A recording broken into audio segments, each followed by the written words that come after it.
Barchaga assalomu alaykum. Bugun biz Toshkent Motors avtosaloniga keldik. Bu yerga kelgandagi maqsadimiz bo'lsa, shunday ulkan mashinalarni ko'rsatib, tanishtirib, yuk tasiydigan mashina, nag'iz ashyo tavotgan mashinalarni ko'rsatib o'tamiz. Avvalda o'zingizdan qanday mashina bu? To'liq markasi Hum kompaniyasining FAV mashinalari hisoblanadi. Bular samosval. Bularning nasi ko'p. Brend ko'p, har xil masalan samosvali bor, shassisi bor, avtofurgonlari bor, 3,5 tonnalik, 5,5 tonnalik, 12 tonnalik, 18 tonnagacha. Bu o'zi dokumentalni 5,5 tonna, 12 tonnacha yuk tortadi. 12 tonnadan yuk tortadi. Samosval hisoblanadi. Benzinmi, dizelmi? Bu dizel variant bo'ladi hammasi. Davosdan sezimda seziladi. Davos qatlash shatmaysan. Ko'rsatib o'tadigan bo'lsak, yine FAVni 5,5 tonnalik samosvali 5,5 tonnalik samosvali. Hop, motori Vichay 166 kuchga ega bo'ladi. Vichay motorini bilasizlar, o'rtoqlar, gaz tushadi bularga. Bemalol 100% tushadi. Motor ob'yom necha? Motori ob'yom bo'lmaydi. Bularda asosiy ot kuchi bilan nega qarab aytiladi. Silindr 160 ot kuchi Vichay motor hisoblanadi. Dizelli motor. Metan bo'ladi deysiz. Metan обычный bo'ladi. Uni bemalol qurdirib olsalar bo'ladi. O'zimiz servislar bor, ana servislardan qurdirib olsalar bo'ladi.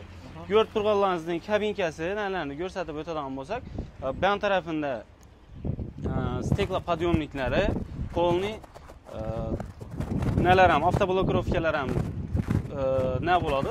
Ruchnoy emas, elektronik hisoblanadi. Ban tarafidan chiqadigan bo'lsak, agar arian tarafidan kelsangiz ko'rsatasiz. Salonni отдельно ko'rsatib, mashinaning sirtini polni ko'rsatib olaylik. Salon sirtini deysizmi? Задний ведущий, передний ведущий qanday bor? Bularda задний ведущий bo'ladi. Задний ведущий bo'ladi, lekin bundan avtotormoz, ya'ni avtoblokirovkasi bor. Agar botiqqan taqdirda bir ham balonni tormozlab, ya'ni blokirovkasi turib, bir ham tarafida qazib chiqib ketadi-da. Shu hisobidan avtoblokirovkasi bo'ladi. Undan tashqari samosvalimizni uzinasi 4,5 metr bo'ladi. Eni 220 hisoblanadi. Ya'ni 220. Xo'p, ramalarni aytadigan bo'lsak, ramalari qo'sh ram hisoblanadi. Aslan bizlarga kerak ramalari hisoblanadi. Ramalarında ko'p do'shiklari yo'q. Ya'ni teshiklar ko'p ochilgan emas. Zaklopka bilan qatgan, bu degan narsa zaklopka bilan qatishi eng mo'shni variant hisoblanadi. Svarka bo'ladigan bo'lsa, svarka sinib ketishi mumkin, yo boshqa ketishi mumkin, lekin zaklopka bilan qatsa hech narsa bo'lmaydi. Ramalari 2 qavat deb aytiladi bularniki. Ramasi 2 qavat. 2 dona rama ichidan qo'sh bo'lib natilgan bo'ladi, pishirtirilgan bo'ladi. Yasatilgan bo'ladi. 12 tonna ko'tarib dedik-ku. 12 tonna bemalol tortadi buni. Ko'taruvga qiynalmaymi? Yo'q, u narsalarni umuman qiynalmaydi. Nima uchun desa, bularda воздушник hisoblanadi u narsalar. Tormozi, nalari hammasi воздух bilan ishlaydi bularni. Воздушник hisoblanadi. Ko'rsatib o'tganlaringizdek risollar, bular o'zi hozirda Samarqandda o'zlarimizda chiqib turibdi. Samarqandda chiqib turgan mashina. Samarqandda Ustrellarda chiqib turibdi bu mashinalar. Ya'ni Manzavodda chiqib turibdi. Nalarni ham ko'rishingiz mumkin, risollari man risol hisoblanadi. Shuni hisobına. Man Kanada chiqib, zavodda chiqib turgani man risol hisoblanadi. Keyin ban tarafimizda nelarni oladigan bo'lsak, tashqi ko'rinish videolarni oladigan bo'lsak, zadniy kameralar ham bor. Обычный avvalgi samosvallar hech qaysisida zadniy kamera bo'lmagan, bularda zadniy kameralar necha bor. Zavoddan qo'shilib kelgan. Zavoddan qo'shilib keladi. Undan tashqari bana keladigan bo'lsak, bakimiz 80 litrdan 120 litrgacha salarga oladi, dizel oladi. 80 litrdan 120 litrgacha. Ban tarafimizda zapaskalar joylashtiriladi. Balondan bemalol gazlarni qo'ydirishlarni agar kelsalar shu yerda hisoblab beramiz. Endi sizga ko'rsatadigan narsalarimiz salonni ichki interyeri bilan oz-moz tanishtirib o'tsak ham bo'ladi. Zapaska tushirib, bunga qiyin emas ekan ya. Yo'q, qiyin emas.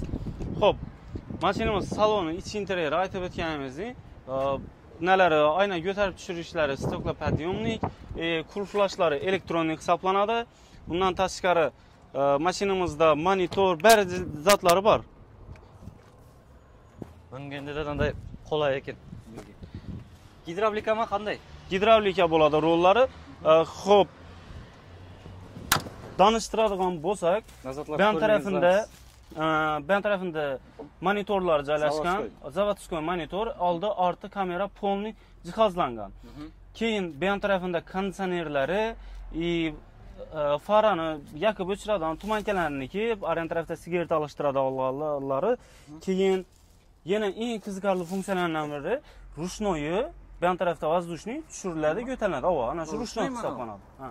Ruchnoyi ko'tarib pastga tushirilsa, ruchnoydan tushgan bo'ladi. bo'ladimi? Tak. Yani ruchnoy tushiriladi, ko'tariladi. Tortiladi ruchnoy. Ha, ruchnoy tortilib turibdi. Shu basplash ekan. Narsani bortini ko'tarib tushiradigani bu hisoblanadi, skorost hisoblanadi. Bundan tashqari masalan uzoq yo'lda yoki yonida qo'shimcha odam bo'ladigan bo'lsa, 1-2 metr bemalol o'tirib ketsa bo'ladi. Orqasida yotib ketadigan spalnilargacha joylashtirilgan. Trassaga chiqqanda almas uxlab oluvga sharoitlar bor ekan. Ha, sharoitlar bor. Uzoq yo'lashlar. Eng zo'r tarafi rulimizdan multirul hisoblanadi. Multirul magnitofonda masalan muzikani ovozini ko'tarish, tushirish, telefonda gaplashgan vaqtimda nelarni o'chirib qo'yish yoki qabul qilib olish hisoblanadi.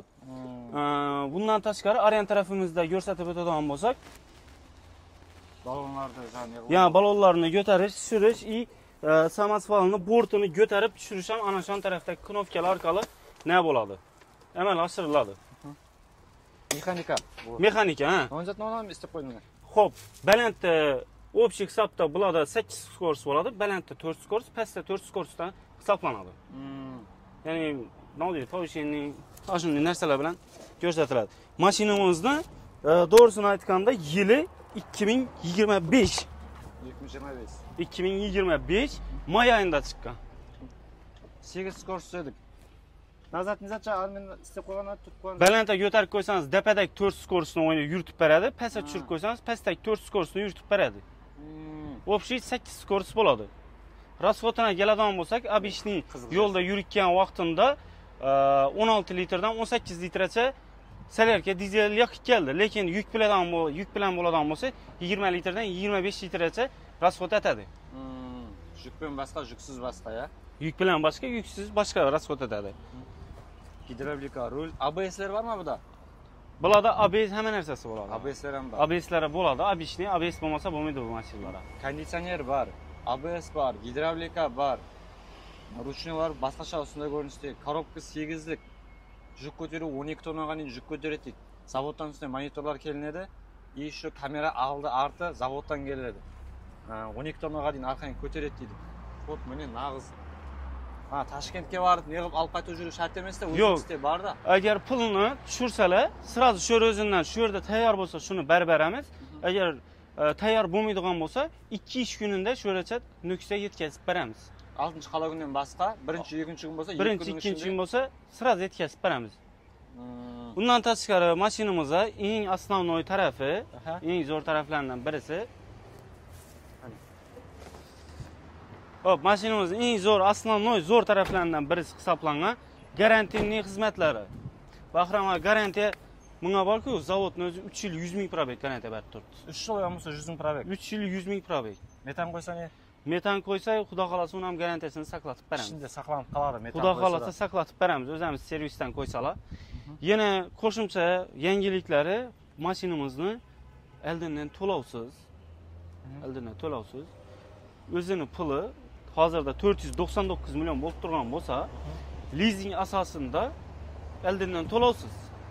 Bironta bir zdaniyami, bironta bir mashinami, ashunday, masalan 499 milliona bir 200 millionlik narsasini zalogga qo'ygan holda bemalol bank hisobi, ya'ni hamkor bankdan chiqarib olishlar mumkin lizing. 5 yilsiz. Yo'q, endi prosenti bo'ladi, lizingning o'zini prosenti. Bankning prosenti emas, lizingning prosenti bo'ladi. Voy, o'zlari hisoblab. O'zlari hisoblab beradi uni. Asosiy boshida masalan bu mashina 150-200 million pul chiqarib o'tirmaydilar, to'lab bankka. Shu masalan biznesmen og'alarimiz masalan shu 150-200 millionni oborotini diksa, normalniy biznes etsa bo'ladi bunda. Ana shuni to'lab o'tirmasdan bemalol bironta bir zaniyasimi, mashinami, ana shu narsani zalogga qo'yadi. Mashinani bemalol olib chiqib qaytaveradi. Ertaga 5 yildan keyin mashinaning summasini to'lab bo'lgandan keyin zalogdagi narsasini ham qaytarib oladi, mashina ham o'zining hisobiga qolib ketadi. Hech puli osmoni uchib, yo bo'lmasa narsasi chiqib ketmaydi. Endi misol uchun zalogga qo'yadigan zot yo'q, biroq 150-200 million ақшасы bor odamlarga qanday bo'ladi? 30% pulni to'lasalar, 499 million 30% ni to'lasa, qolganini 5 yil banklardan chiqarib beramiz kredit asosida. Ko'maklisiz o'g'anam. U обязательно biz yordamlashamiz gen klientlarga. Buni hozirda bizlar shuni yo'nalib kelib turibdi, ya'ni bir mostli deb aytiladi bu. Bir mostli, lekin 12 tonna tortadi. Buni 2 mostli ham bor, 2 mostli ham 12 tonna tortadi. Shuningdek, görünüşte болады онысы. О, мостың жаңа не, жүк тартуда айырмашылығы бола ма? Ауыр, жеңіл дегенде бола ма? Екі мост болса не Қазір болады? бұлада оның нәрсе болмайды. Нөчін нәрсе бұланың рамасы қуатлық сақланады. Bu нәрсеге бағланыш жайы жоқ. Lekin 12 tonnada turibmiz-ku. 12 tonnadan ham ziyodroq tortadi. Birdan 12 tonna emas. Negisi bemalol 15, 16, 17 gacha bemalol bassalab bo'ladi. Ziyodati bosib bir 5 tonna, 4 tonna ziyodati bassalab bo'ladi. Xolasalar bortun ustuna yana qo'shimcha дополнительный nalar qistirib olsalar bo'ladi. Ko'proq. Shu narsani qistirib olsa bo'ladi. Kelaveradilar, buni xil narsadan bor. Samosvalnam, buni avtofurgonlari, shassisi, 3,5 tonnalik mini грузовики baridan bor. Kelib turibdi, наличиеda xudo xolasa. Құласақ әлі, бұл машинның анық-тынық мағлұматларын беріп өттік. Егер сіздер түсінбеген нәрселер болса, төменде телефон номер қалдырамын, соларға байланысып, өзіңізді қызықтырған сұрауларыңызды берсеңіз болады. Ендігі видеоларымызда мына көріп тұрған машиналарымыздың қайсы біріне обзор істейік. Оны да өзіңіз осы комментарийға жазып кетсеңіз болады. Ерінбей бірме-бір карзин детальный обзор қылып көрсетеміз. Ал бәршеңізде Ташкент Моторс автосалонында күтіп қаламыз. Себебі бұл жерде осындай нағыз шаңарақ бағатығын бизнесмен ағаларымыз үшін керек болған осындай жүк көтергіш машиналар бар. Төмендегі телефон номерлерге байланысың, hamda өзіңізді қызықтырған сұрауларға жауап табу. Неғыл дейміз? Сатқанға да, алғанға да берекет берсін.